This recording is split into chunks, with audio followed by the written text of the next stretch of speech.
So, why are you here this semester taking economics? What's it all about? A lot of people have misconceptions about economics that we'll spend our time studying investments, stock market, finance. We're studying people, folks, and why they behave the way they do. Two facts are true about everyone, regardless of gender, creed, color, or income. The first is unlimited wants.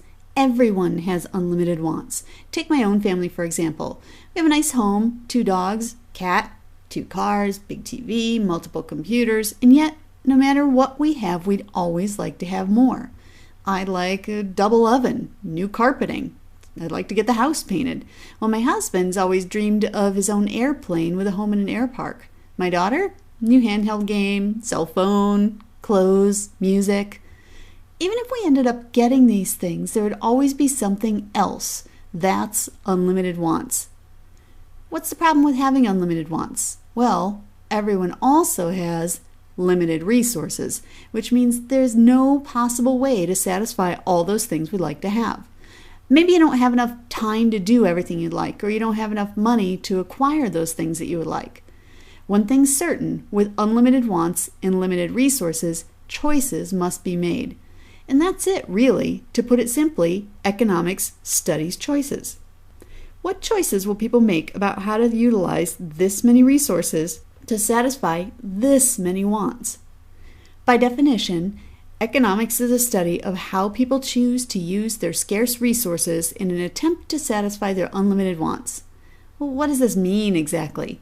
As I read through the definition, the first unfamiliar term that I see is the word scarce. What is scarcity? Scarcity means that there's not enough of something, a product, service, or a resource, to satisfy everyone's wants at a zero price. This last part is important. It tells us that if I try to provide the product for free, there won't be enough to go around. So how do I decide who gets the product? Well, one way is to start charging money. Those who are not as serious about acquiring the product will drop out. Those who are willing to pay the price tag will get the goods and services. Not a perfect system, mind you. Can you think of any drawbacks? How about the fact that the wealthy get the goods and services while the poor go without? As I said, not a perfect system, but hey, that's capitalism. Anyway, that's how you recognize an economic good, or a good that is scarce. It will have a price tag indicating that people are willing to pay to get the product. If something is non-scarce, that is, there is enough to satisfy everyone's wants, even at a zero price, then there'd be no reason to charge for it. Such a commodity would be known as a free good. Can you think of any free goods? Breathable air, maybe? But even this may become scarce at some point. Okay, so economics is a study of how people choose to use this many resources in an attempt to satisfy this many wants. Well, how do people choose?